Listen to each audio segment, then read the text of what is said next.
ఓం నమ శివాయ. శ్రీ శివ శతకము రచన డాక్టర్ శ్రీ శ్రీరంగ శ్రీనివాస్ గురువు గారు. ఛందస్సు కంద ఛందస్సు. ఓ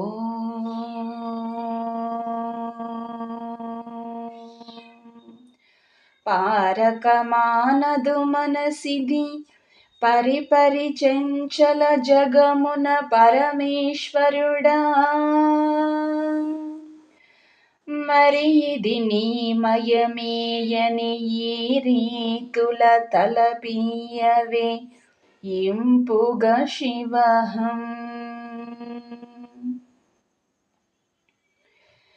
మానవుని మనస్సు చంచలమైనది. అది ఈ జగత్తులో పరిపరి విధాలుగా వివిధ రకాలుగా వెళ్తూ ఉంటుంది.